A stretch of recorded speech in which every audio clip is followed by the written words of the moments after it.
In just 10 days, Singaporeans will head to the polls in the most widely contested general election this country has ever seen. How will you exercise your vote? Good evening, I'm Stephen Chia and welcome to Your Vote Matters. I have with me representatives from the ruling People's Action Party and the top 5 opposition parties fielding the most candidates this election. We will be discussing the various hot-button issues facing Singapore today and what the parties have to offer to deal with these challenges. From PAP, we have Lawrence Wong, Minister for Culture, Community and Youth and Second Minister for Communications and Information, and Denise Phua. From the opposition, we have Lim Tian from the National Solidarity Party. Mr. Kenneth Jayaratnam from the Reform Party, Chee Soon Juan from the Singapore Democratic Party, Tan Jee Sey from the Singaporeans First Party, and Leon Pereira from the Workers' Party. Now, as the incumbent ruling party, the PAP will get half the allotted time to state its position and plans, while the opposition as a group will get the other half. And there will also be a free-flow discussion. Now, as a moderator, my job is to keep time to ensure that the discussion is on track. And so let's kick things off and start by allowing each candidate to give an opening statement on what is at stake in this election. Lawrence, please. Thanks very much, Steve. Well, as you said, this is the first time in our history where all 89 seats will be contested. So this election will be an election to choose the government and the leadership team for Singapore, and also to set the future direction for all Singaporeans. And it's happening at a critical time in our development because Singapore is at an inflection point. This year we celebrate SG50. We look back and there's much that we can give thanks for. A lot of transformation in Singapore. We've transformed from mud flats to a metropolis. But it's not just the physical infrastructure. It's also about how we have built our nation together. It's about our values of meritocracy, multiracialism, where anyone can strive and excel regardless of background, race or religion. It's about our sense of unity and pride as Singaporeans. And I see this in my own family. My grandparents grew up in a kampong. My grandfather was a fisherman. My grandmother did odd jobs. It was not easy living. I mean, they did hard work, but they lived life with dignity. They took pride in their work. They raised 7 children, and they had the chance to see their children and their grandchildren enjoy a better life than what they had. And I'm sure this applies not just to me, but many Singaporeans, including many of the opposition candidates here today, would have similar stories to share. Singapore today is at a higher point than in 1965. Our lives have improved, our community bonds have strengthened. But there are still fundamentals that remain the same. We are still a little red dot. We still have to earn a living through our own efforts and hard work. And we still face many challenges. The economic environment around us, you've seen financial markets gyrating. There may be a real impact on the economy, regional volatilities, and including security threats. So going for the next phase of our development is not going to be easier. In fact, it may well be more difficult than our first 50 years. And to move forward, we should look back at what we had done in the last 50 years, what were the key success factors. And I believe one of the most important success factors is the partnership between the PAP and the people. So in this election, we, the PAP, will present our report card to the people and also our plans to the people. And we hope Singaporeans will vote for the PAP and give us a strong mandate to strengthen the partnership between the PAP and the people so that we can continue to set the direction for Singapore's future, not just for the next 5 years, but for many decades well beyond SG50. Okay, thank you, Lawrence. Lim Tian, your turn next. Steve, thank you very much for inviting us to this forum. This election really is about whether Singaporeans deserve better from their government. The PAP has distilled the principle of government down to one phrase: profit at all cost. Are Singaporeans happy with this approach? No, they are not. They want a higher standard of living, but not a higher cost of living.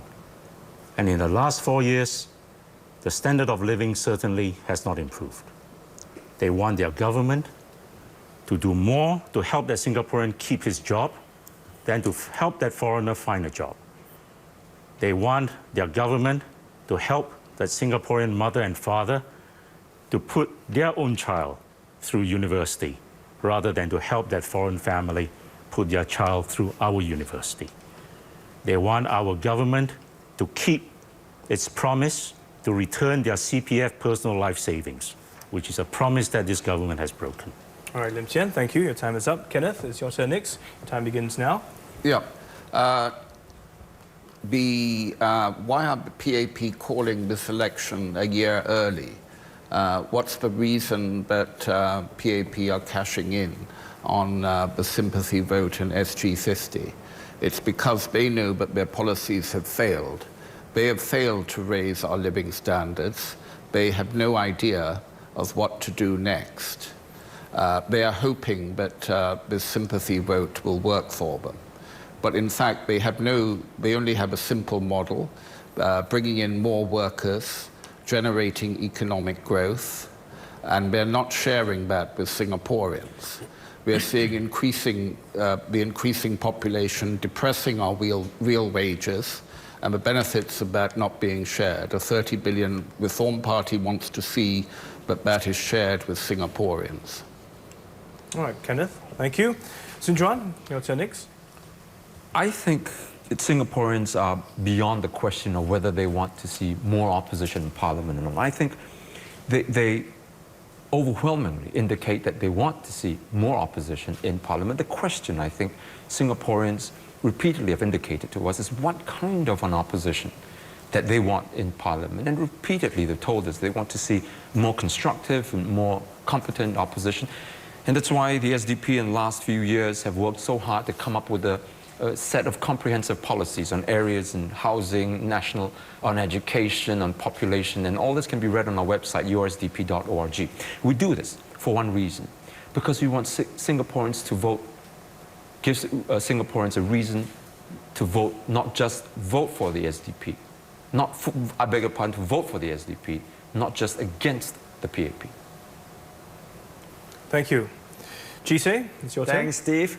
This election is about Singaporeans' jobs, their rightful place in their own country, their families, and their self-esteem.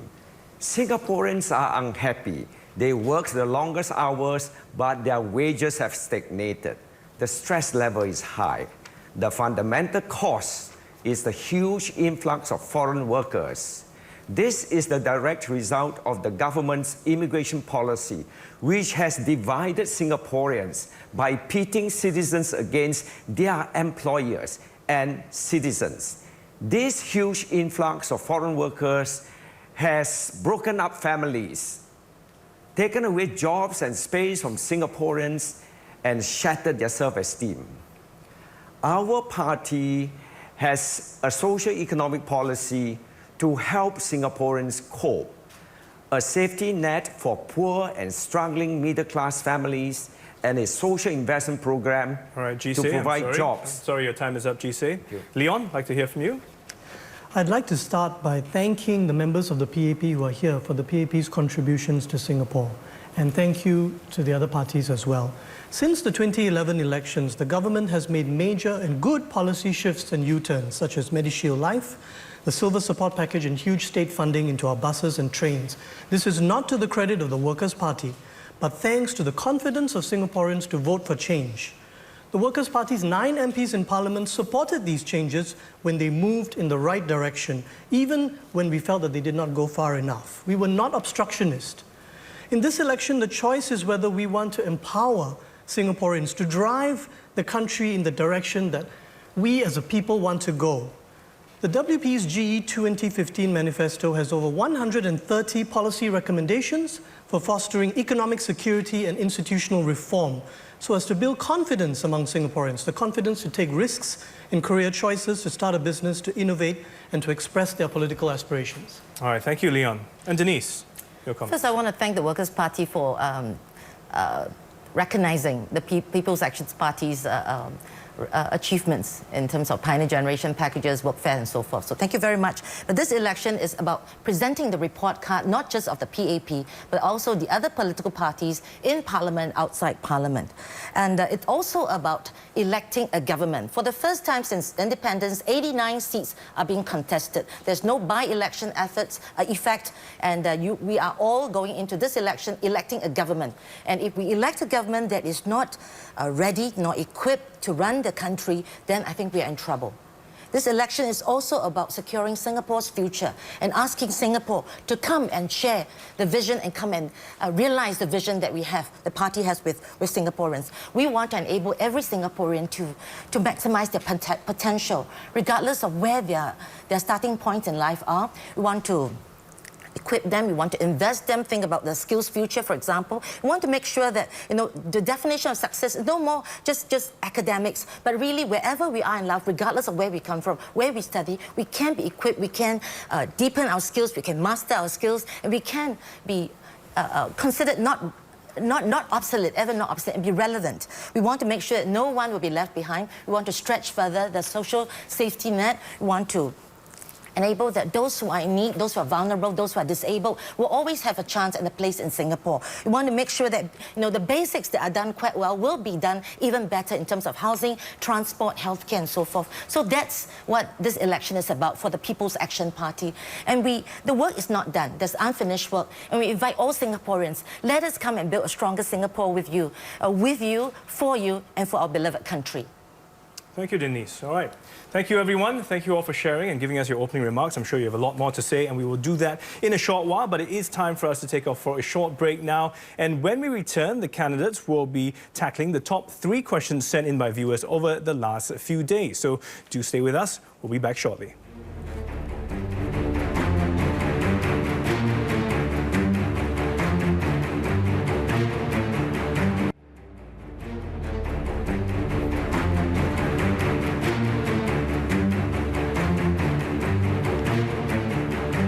Welcome back. Now, over the past 5 days, we've received many emails from Singaporeans on the issues that matter to you.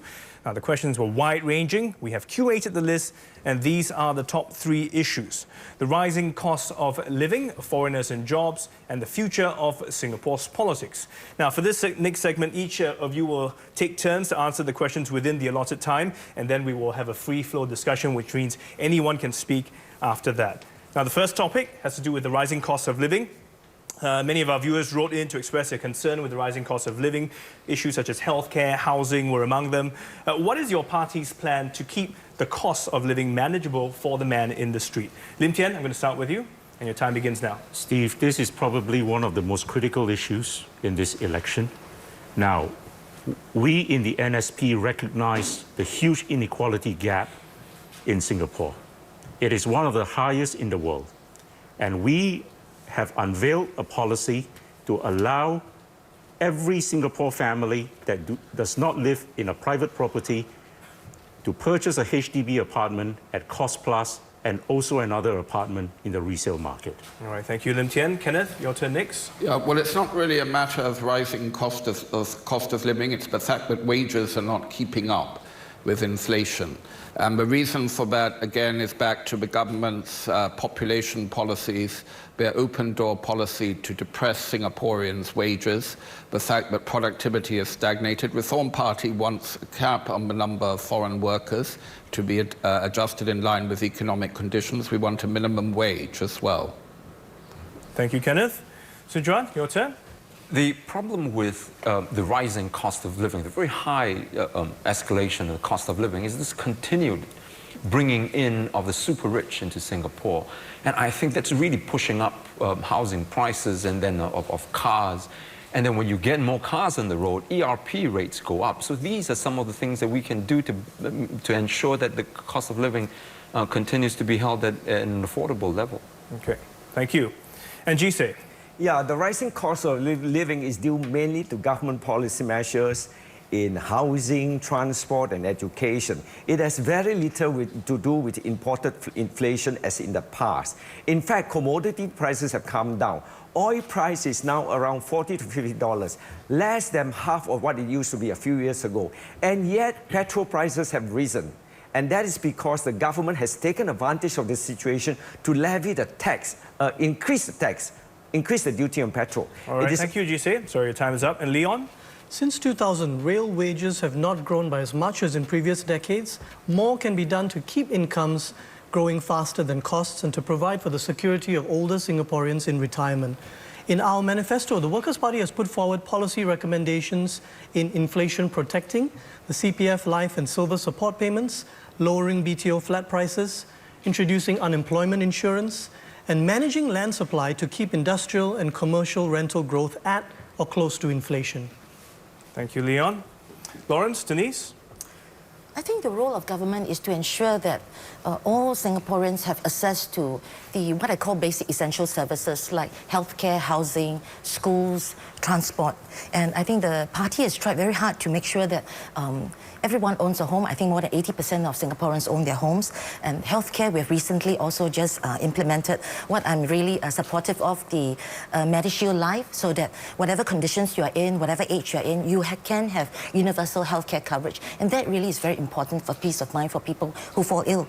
And I think Heng Swee Keat has been trying to make every school a good school so that everyone has access to good quality school, regardless of your starting point in life. And transport as well, I think there are quite a lot of concession schemes for the disabled, for the elderly. And that's one way by which the party is trying to also make sure that the cost of living is maintained. Are we perfect yet? No. I think we have some more to do. But we really want to make sure that these basic services are affordable and accessible to all Singaporeans. I would just add that, if you look at rail wages, several people, I think GC and a few others, said that wages have stagnated. But real wages have in fact increased, in both nominal terms and in real terms. Perhaps not as fast as before, but they have increased, and that's factual. We can do a check. That's one point I would like to clarify. The second point is, as Denise has mentioned, we continue to do our best to keep essential services affordable, be it housing, education, all the other areas. Right? So if you look at food, for example, hawker centers is iconic in Singapore. Social enterprises. We are the only city in the world with hawker centers that have become so iconic, and we are building more hawker centers. Education is heavily subsidized, and now we are doing more by expanding it into preschool education, kindergarten, childcare. If you look at electricity price, for example, GC talked about oil prices. Electricity price today is lower than it was in 2010. Lower than it was in 2010. And on top of that, families are getting more U-Save rebates than before. So, in fact, the government is doing more, and we will want to continue to do more, addressing all the different issues that have been highlighted and the concerns of Singaporeans with regard to cost of living. We are open to new ideas, but on ideas like, say, the minimum wage, I think we just have to be careful, because if it's done incorrectly, it can lead to more unemployment and more worse outcomes for Singaporeans. All right, thank you. Thank you. Thank you all for sharing that. Now, we have 4 minutes of free flow discussion. Anyone can speak at any time. I'm just going to get the ball rolling, because Denise, you touched on MediShield Life, and we did have a viewer write in. Annie Yo, a retiree, wrote in to ask about the high deductibles, and she hopes that healthcare remains low and affordable. So she's asking, how can the government help to ensure this is so? And maybe Lawrence can help me, but our approach has always been to give targeted assistance. And if you look at the premiums, I think for those who are very old, the pioneer generation, for instance, they pay very little. And also those who are, I think those who are even not so old, but also considered elderly, they also get support. And I believe that those who are in lower housing types, they also get more support. So I think it's the purpose of government to make sure that this is affordable, and why start a policy like this, a program like this, and make sure that people cannot access it. And there's some compulsory premium support as well. That's right. So MediShield Life should be seen in context with MediSave. So MediShield Life protects the hospital bills, but MediSave is there for other expenses as well. And the government is topping up into the MediSave accounts of Singaporeans, and as Denise said, keeping the premiums of MediShield Life affordable. Can I take Lawrence up on this, saying that real wages have risen? Because maybe he's looking at gross wages, but he's not looking, maybe Singaporeans are probably working longer hours. If you look at household incomes, perhaps the number of dependents has dropped. There are more new citizens with higher wages than Singaporeans were earning before. So I don't think it's, and also I think you're mismeasuring the retail inflation because you weren't properly taking account of housing price inflation over the last 20 years. So, you know, talking to people on the ground, they certainly don't feel that their real wages have risen. And I think one of those causes is that, I mentioned a little while ago, but us allowing all the super rich in. But on the other end, we import a low-wage PMETs coming up and artificially depressing wages. Now this double whammy is what's giving, well, you have escalation of cost of living and the suppression of wages. It's what is making life very difficult for Singaporeans. Well, Soon Juan, I think there are jobs in Singapore that you may consider low-wage PMETs, but there are jobs in the service industries like nursing, like the homes, the construction, for example, where many Singaporeans shun those jobs and they do not want to. And in fact, a lot of businesses or even homes are feeling the impact of the tightening that we already are currently doing. Then how do you account for the fact that Singaporean workers, I think it was this recent survey by Randstad Group, that showed that Singaporeans are the unhappiest and the most stressed out workers in Asia. That must count for something. So let's not talk about things in hypothetical terms, but let's really look at how Singaporeans are feeling. And I think the well-being is at stake right here. And if we're going to talk about the population issue, it's got to be pegged at how Singaporean, the quality of life, their well-being. And I think that's got to be the measure of how we indicate our population. Yeah, if you're talking about... Right, hang on, we'll just Lawrence respond. I fully agree with Soon Juan that well-being of Singaporeans are the utmost importance. That's the case for the PAP government and the PAP. And if you look at happiness surveys, I mean, you can't be selective. There are a whole range of happiness surveys. So there are surveys that also show that Singaporeans are indeed happy and they are satisfied. So don't just look at the ones that show unhappiness. So that's one point on surveys. It's a mixed picture. Certainly we can improve workplace environment and we have policies to do that. We continue to try very hard to manage foreign inflows. We are tightening foreign inflows. I'm sorry, time is up. We finished a free flow session here. We're moving on to our second topic. The second topic is, what is your party's stand on foreign labour needed for Singapore's economy? Do we need them? And how many is enough? What are the factors that will determine that limit? So I'm going to go around, get 30 seconds response first before we open up the discussion. So Lim Tian, you're first. Your time starts now. Well, the NSP believes that Singaporeans must have priority in the job sector. There must be quotas, strict quotas, imposed on foreign PMETs. No doubt about that. We have the most educated taxi drivers in the world. And why are they in that position today? It is a sad fact of life. They have been displaced. They have been retrenched by foreign labor. All right. Sorry, your time is up. Yeah, Kenneth? as Lin Tian was saying, there are plenty of older Singaporeans, once past 40, who cannot get a job because of the influx of cheap foreign labor. Singaporeans are at a disadvantage. The fair consideration framework, which the PAP vaunt, is riddled with so many holes that it's useless. We basically have a situation. The Reform Party wants a cap, a quota, which will be adjusted in line with economic conditions. Kenneth, and your time is up. Soon Juan? You know, in our policy paper, the population policy paper, we've proposed a talent track scheme whereby foreigners wishing to seek employment in Singapore are rated on a point system, very much like what the Australian government and the Canadian governments are doing. Why can't we have that? If they know how to protect their own and take care of their own peoples, why can't we do that here in Singapore? All right, thank you. And we'll move on to Jisei. We are not against foreigners in Singapore. We welcome them, they are important, but we want a level playing field. And we don't want employers just to get foreign workers because they are cheaper. We want a minimum wage so that foreigners are not employed at the expense of Singaporeans. And at a higher level, we do not want this special category of S-passes, which allows foreigners to bring in semi-skilled workers and undercut our professional class, our PMETs. All right, thank you. Sorry, GC, run out of time. And Leon? The Workers' Party is not an anti-foreigner party. However, in our population white paper, which we presented in Parliament, we argued for not growing the foreigner population, keeping it stable at approximately 1.6 million, if we achieve 1% growth in the resident labour force. The facts have shown that this is achievable. Our resident labour force has grown at well over 1% in 2014. In our manifesto, we also advocate for compulsory education credential assessment for S and E-Pass applicants to validate the authenticity of their credentials All right, Leon, for I'm level afraid your playing time is field. up. Thank you. Denise, Lawrence? Well, you know, foreigners and population immigration, it's a very emotive issue, not just in Singapore, everywhere in the world. And we understand this. Whatever we do, from the PAP point of view and the government point of view, we do it with the best interests of Singaporeans at heart. We want to make sure that our immigration policies benefit Singaporeans. That's why we are doing this. We are already tightening the inflows of foreign labor significantly.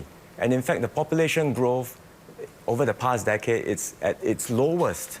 So this is drastic, significant reduction. We are not going all the way, as some have proposed. I think the Workers' Party in Parliament have proposed 0 increase in foreign population, foreign workforce growth, 0% increase.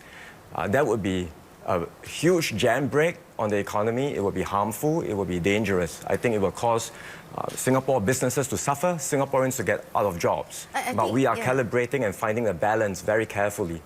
I think it'd be suicidal for any government or any political party to say that Singaporean is not core and to work out policies and programs to ensure that Singaporeans are not core. And really everything we do, may not get it right, but we always do it with the Singapore interest at heart, even when jobs were created then. And in fact, I know that the MOM, for example, is going after companies who have what we call the double weak in the Singapore core and also weak in terms of commitment to employ Singaporeans. So these things are happening. And I think throughout the world, there may not be many countries who really look at how doing so much for, trying to do a lot more for the PMETs. You know, there are job banks, there's career portals, the Skills Future, for example. Investments are made to make sure that people have money to make sure that they can be trained in deepening their skills and they can learn whichever age they are at, regardless of their backgrounds.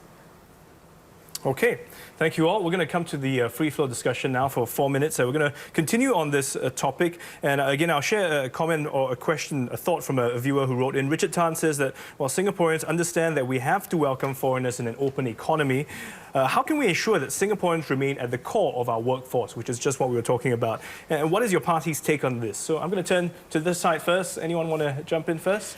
Well, I think the emphasis should really be on getting our women who are in their 30s and 50s and older Singaporeans back into the workforce through targeted matching schemes, incentives, and really focusing very, very hard on that. And if you look at the results in 2014, the data in 2014 shows that the resident labour force has actually grown by about 46,000. That's citizens and PRs. So if you look at what is needed to generate economic growth and keep economic growth on track, we need to grow the resident labour force. And we are actually doing that right now, so it is achievable to keep the foreign population stable. Can I say something? Yes. I think the work that's done by unionists like the ex-speaker and when she was in union, Halima Yaacob, has a lot to do with the current increase in the female workforce. And also I think much has been done. You know I'm active in special needs. We also have quite a lot done in terms of trying to promote employment opportunities right from schooling, for example, to adulthood, to ensure that these what we call non-traditional workforce are being tapped on, and that actually there's quite a lot of strategies that's being done. These strategies take time to, I guess, to be felt. They take time to be thought through, but they are happening in terms of the women's workforce and the special needs workforce, for example. And even the elderly, the senior workforce, if they want to work. I don't think Singaporeans necessarily begrudge new immigrants coming in. They understand that we're a nation of immigrants. What I think that they are very unhappy about is this lack of planning for infrastructure. Right? You had Mr. George Yeo coming in and saying that, look, maybe we need a master plan. after years of having let in hundreds and thousands of foreign workers. And then you see the breakdowns of the MRT system and you know, the riot in Little India. They are very concerned about that. And then we hear different numbers coming up. Mr. Goh Chok Tong said 4 million was good. Mr. Lee Kuan Yew then said 5.3 to 5.5 million. And then we hear 6.5 million. And Mr. Ma Baotan comes up and tells us 6.5 million.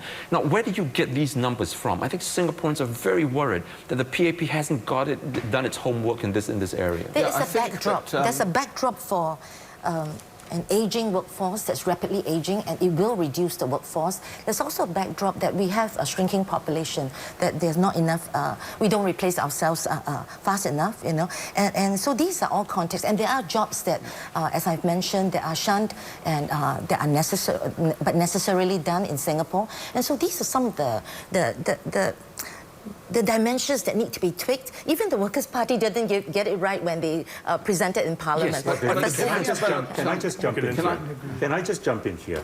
What is your answer to those Singaporeans who have been displaced by foreigners? You say that the PAP have been putting in safeguards. What is your answer to these people? I think for quite a number of years, and Lawrence, you help me out, you know, we have been, the Manpower Ministry, we have actually invested quite a lot of money in terms of manpower development, especially over the last few years. You look at the portals, career portals, these are things that are not done. I came from human resource, and these are things that are not done in many countries. And so a lot of investment have been put to ensure that our people are skilled, that jobs are created, you know, for them, not just for the current economy, but for jobs of the future as well.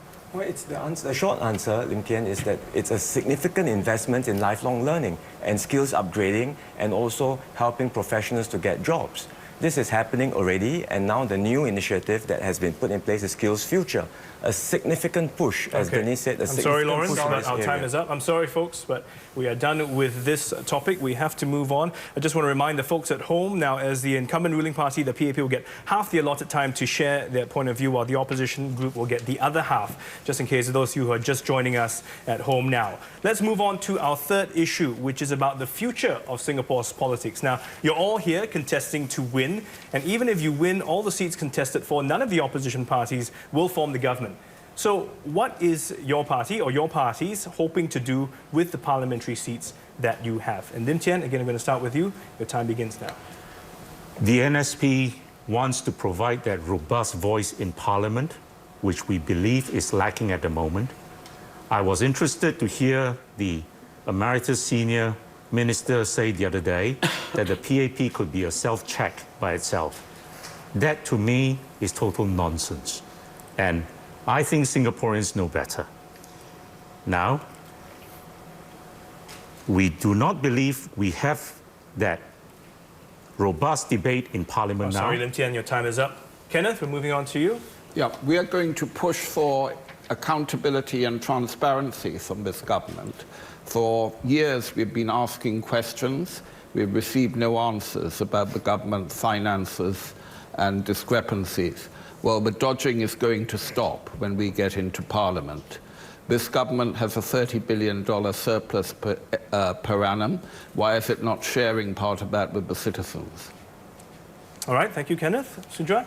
The SDP wants to see the level of politics become more mature. Let's dispense with the name-calling, the character assassination of politics of old. We've got to become just a little bit more sophisticated when we're talking about issues and focus on some of these problems that Singaporeans are very concerned with. All right, thank you. Jise? Well, today's nomination has shown that the opposition parties can work together. They are quite united, and they have responded to the people's need, the voice for a united voice against the government. And I think it augurs well for politics of Singapore that we may eventually form a multi-party coalition government coming out of this. And I'm quite optimistic that politics has matured, and we will each party going to Parliament with our own parliamentary seat, fighting for our own policies in unison for the good of Singapore. Thank you, Jise. And Leon? Singapore has seen a more responsive politics, a politics more representative of the political character of Singapore since 2011. To preserve and extend this politics, we need to entrench a responsible opposition, one that does not oppose for the sake of opposing, but supports the government when it does well and puts forward constructive criticism where there is room for improvement. In our manifesto, the Workers' Party calls for institutional reforms, such as placing the People's Association under the President and making it politically neutral, fixed terms for Parliament, an independent electoral boundary review process, and an independent electoral Thank you, Leon. commission. For your time is up. Turn to the PAP. How does your party relate to the limited opposition in Parliament? Well, Steve, in terms of politics for the future politics in Singapore, I think what matters is not opposition for opposition's sake. It's not about the number of opposition MPs, but it's about selecting the best people in Parliament to represent Singapore and to lead Singapore. And the best people can come from the PAP, it can come from another party, but Singaporeans will have to decide who are the best people to represent them. And the best people are not, I think we look at qualities like competence, we look capability, but it's also about character. And character means having integrity, having honesty to keep politics in Singapore clean and corruption-free. Integrity and honesty also means being able to not gloss over tough issues, being upfront with Singaporeans and the electorate when it comes to difficult trade-offs that have to be made for the country, and not look at politically expedient solutions that may be harmful to Singapore's interests in the long term. And I think character, if there are people who indeed fall short, then it is our duty to highlight this to Singaporeans. And I want to mention one point. I know Dr. Chee, Soon Juan will not prefer me not to dwell on this, but I think it's on public record. I remember what happened in 1996, because I was just starting work in the civil service. Dr. Chee made written and oral representations to a select committee in Parliament, and eventually the committee found that the data presented was false, and he was charged for lying, misleading the public, and later also found to be in contempt of Parliament. This morning I read what Soon Juan said about wanting to move forward and move to pursue constructive politics, and I'm very happy and encouraged to read that. But I think he still owes an account to the public for what happened. And because after so long, I don't believe Soon Juan has sort of explained what happened in the past or apologized for what happened. I think let me then address that. Okay, sorry, point. I will give you a moment to respond, but we'll kickstart the free flow discussion because it is related. We'll continue on that. And it is also related to some of the comments from our viewers who wrote in. Lai Miao Chu did ask whether it's the ability or integrity of MPs that is important. So related to that issue, I'll let you get the ball rolling first. Sure, I think that's a very important issue that we had raised at that time. It was on medical subsidies, healthcare subsidies. And we are still the only party that actually held the government to account. Don't forget, at that time, Minister of Health was George Yeo, and he had repeatedly apologized for some of the things that the government had gotten wrong then. So that's hugely important. I just want to caution Lawrence Wong for not making, just to cherry pick some of the things that have come out of that select committee. And don't forget, in that during those days, there was not social media, and that the situation was very different from now, and it was very difficult for us to get our word out. So I do want you at least not to be partisan right now on this issue here. So why are we voting MPs? Can I respond? Yes, okay. I don't want to be partisan, so I'm just stating what is on public record. And as I said, the public record shows that the select committee had found Dr. Chee and several others in the SDP. But also, let's not pretend that the select committee was just a body gentlemen, of I'm sorry, but judges. I think this is not an issue that we want to look at other issues. This is something else that I think you can discuss perhaps in private later on. But on a bigger picture scale, also, people are asking, do we vote for the party's policy, or are we voting for the individual, the MPs, to run on local issues? Which do you think that voters should be out there choosing? How would you Steve, position can I yourself? just start off on that discussion? I think when you vote for an MP, you are voting for your voice in Parliament. On the 11th of September, you are not voting for an estate manager, you are voting for a member of Parliament. In the last 4 years, in the last sitting of Parliament, we had PAP MPs who didn't speak a single word. Now, does that qualify them to be a member of Parliament? I don't think so. Exactly. When you are voting, MPs are to speak on national issues. They're not there to be estate managers. Of course, the people can trust us that we will be able to run the estates, but that is not, and in fact, there's a conflict of interest. But does it have to be one or the other? Steve, I think it's important for both. People should vote based on who their MPs are, and also which party they come from, the track record they're in. And because there's this African saying that says, if you want to travel fast, then go alone.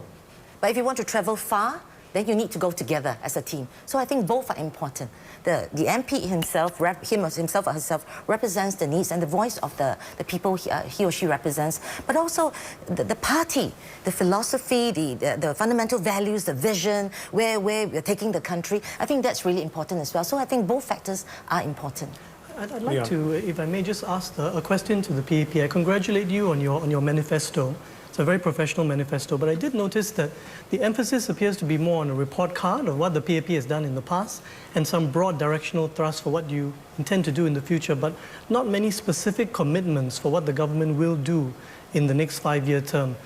Our manifesto has 130 specific policy recommendations, very, very specific, but that seems to be lacking in the PAP manifesto. That seems to suggest that you want the electorate to give you a blank check, blind faith that you will do the right thing. So I just wanted to know what your comment is on that. You know, Leon, the issue is not about the policy specifics. You know, policy design is always very complex. It's not so straightforward.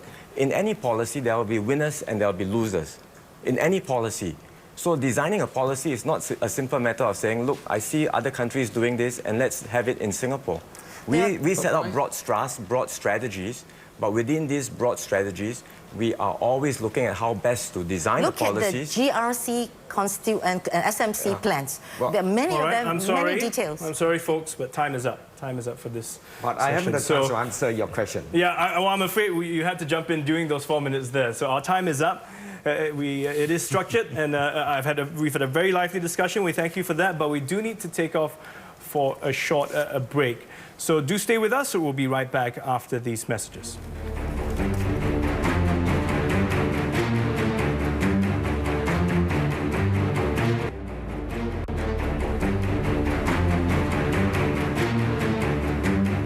Welcome back. Now, just before the break, we've heard the candidates discuss the issues that matter to Singaporeans, and now we would like to invite them to give their closing remarks. So let's start with the PAP and with Denise. We are a small country, remain a small country. Resources are limited. We face internal challenges. We have aging population. We have our populace is educated. We need to balance the needs, and the expectations are high. We need to be able to balance the needs of all Singaporeans. We face external threats, terrorism. We face global, regional, economic weak outlooks, and these are things that we need to do. And I believe that the PAP's report card is not perfect, but it has presented the best report card from what I see out of all the political parties in modern Singapore. And this is a party that has what I call 3 A's. It's a party that focuses on action, not just talking, making eloquent speeches, writing manifestos only. You know, it has delivered over the last 5 years, over the last 50 years. It's a party of action. It's a party of ability as well. It has shown that it can run more than just one town council, several town councils, but more than that, entire country. And also it's a party that listens and wants to address the aspiration of Singaporean. The aspirations where, you know, we heard you, we want to build this with you, we want to build a Singapore based on our Singapore conversations, you know, a Singapore where nobody is left behind. And we are there to help maximize everybody's potential, regardless of where we come from and where our starting points are. So I would like to ask Singapore to vote for the People's Action Party for these 3 A's: our action, our ability, and our desire to share and to build that country, to address your aspiration, to build that strong, beloved country with you. Thank you. All right, thank you, Denise. And Lim Tian, over to you. Steve, in 10 days' time, Singaporeans go to the polls. They are in control, and their decision will determine whether this country comes together or comes apart. Their decision will determine whether our elderly will have the opportunity to retire in this country or they have to retire in a foreign country because they cannot afford to live in Singapore. Their decision will determine whether our young will have a better future than their parents or a lesser future. And we ask them to exercise their great moral responsibility to change the direction of this country, which is going in the wrong direction quickly. And we ask them to vote for the National Solidarity Party and vote for us because Singaporeans deserve better. Thank you. Thank you, Lim Tian. Kenneth, over to you. Yeah, it's not going to save the PAP by dwelling on past glories. Their policies have failed. They have failed to make Singaporeans richer. They have no answers. Reform Party have said that we want the fruits of growth to be shared with Singaporeans. We want a old age pension, a child benefit paid to mothers. These things are easily affordable on the government's own figures. Why can't the government, can't it return CPF at 55? These are the things that we will be seeking answers to. We want to see we want answers from the government on these issues, and we want a better Singapore for Singaporeans. Thank you, Kenneth. Sunja? You know, the SDP wants a people happy and healthy, and not an island overcrowded and stressful.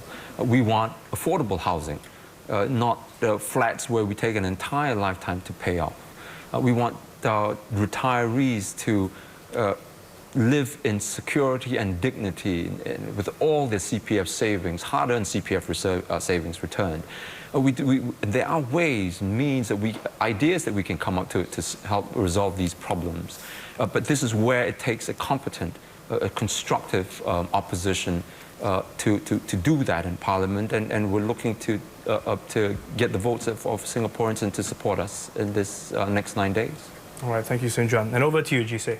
An election is about the future, not about the past. But the PAP has been talking about the past 50 years, not about the future. And it has mixed up the past 50 years. The first 40 years were good, relatively good, but the last 10 years were very bad. It started with the Prime Minister in 2004 approving a casino to come into Singapore and bringing in 1 million workers over 10 years. And Singapore's international rankings have fallen. You look at the latest Global Cronyism Index by The Economist, which has put Singapore at top 5 in the world in global cronyism. And cronyism is defined as businessmen who are politically connected are most likely to prosper. And this is happening in Singapore. Number 5 in the world, after Hong Kong, number 1, Russia, Malaysia, and Ukraine. And Singapore is number 5. All this talk of meritocracy is just nonsense. Jisei, I'm sorry, your time is up. And Leon. There are those who would focus on town council issues in this election. Let me say that although some in the PAP felt that Aljunied would become a slum, and in spite of all the obstacles placed in its way, Aljunied is rated on a par with PAP town councils for cleanliness, lifts, and maintenance. This election is not just about town councils, but it's about the quality of our lives, our incomes keeping up with costs, our public transport, our security in retirement. The decade before 2011 saw changes that many felt took Singapore in the wrong direction. The population grew rapidly without sufficient infrastructure to support it. Many suffered. Things have improved since 2011. The PAP, however, has asked for a higher vote share in this election and has sent veteran PAP MPs to retake Aljunied and Punggol East. The Workers' Party humbly seeks the support of Singaporeans to move forward with a more responsive, representative politics, a politics that will ensure that we and our children will always be the ones charting the direction of the country we love. All right. Thank you, Leon. And Lawrence. Well, Steve, the stakes are high in this election. It's an election about the past, present, and future. It's not just about the past alone. We have to look at the past because I think it reflects our track record and report card. And I hope Singaporeans will look at that, not for the PAP alone, but also scrutinize the report card of all the parties and decide which is the best person and best party to serve them in government and in leadership. On the PAP's part, we are proud of our track record. We are proud of our track record that has started since 1959, before Singapore's independence. We've walked this journey with Singaporeans, building our nation together. And we continue to change and improve and fine-tune policies all the time. It did not start only in 2011. Some people want to claim credit for the changes in policies, but the policy changes did not start in 2011 only. It's always a continuous process, adjusting policies based on different circumstances, based on changing needs, and making sure that whatever we do it in the best interest of Singaporeans and for Singapore, not just in the short term, but in the long term. And we have many platforms for which we can do this by directly engaging with Singaporeans. We get feedback from them regularly. We serve in our constituencies. We meet residents all the time, almost every day. We get feedback from them through direct contact with our residents. We have platforms like Reach and the Singapore Conversation, which allows for active participation from Singaporeans to again help us fine-tune and improve policies. And this is what we have been doing. It's easy to say, take out CPF at 55, but how do we plan for retirement adequacy as life expectancy goes up? It's easy to say, let's have minimum wage, but how do we ensure that we do not end up with perverse outcomes like unemployment, youth unemployment, which we have seen in many other countries? So we are always trying to calibrate, balance, making sure that we get policies right for Singaporeans, and we have been doing this. Look at Workfare, for example. Workfare didn't start only recently. It started after the 97 Asian financial crisis, when we were already seeing income inequalities increasing. 97, income inequalities increasing. We introduced Workfare in 2003, initially as a bonus, or maybe 2004, initially as a bonus. And then over time, we enlarged the quantum of Workfare, we institutionalized it, we made it a permanent scheme, and today it's an entrenched part of our social safety net, together with other features like progressive wage model, together with things that we have done on the CPF side like silver support. So this is what our election is about. It's about us taking Singapore to a new phase of development beyond SG50. It will get harder. Many people are watching us, what the outcome of the election will be. And people say Singapore has had a good run for 50 years. How long more will it last? And people are saying that in the international community, domestically, the business community is saying that. So how can we have a good outcome? We hope in the PAP that we can continue to get a mandate from Singaporeans, because we promise to work with Singaporeans for you and for Singapore. Thank you, Lawrence. Thank you. Well, folks, thank you all so much for coming in tonight, but we have run out of time. A big thank you to all my guests for being here this evening. We've had some pretty interesting discussions, which will definitely give voters some food for thought over the next 10 days. And come 11 September, it will all be in your hands, the voters, to decide the direction of Singapore's future. To those of you who want a recap of tonight's discussion, you can catch it online. It's at toggle.sg/SGVotes2015. Also at channelnewsasia.com/SGVotes2015. Thank you all so much for your company. Good night.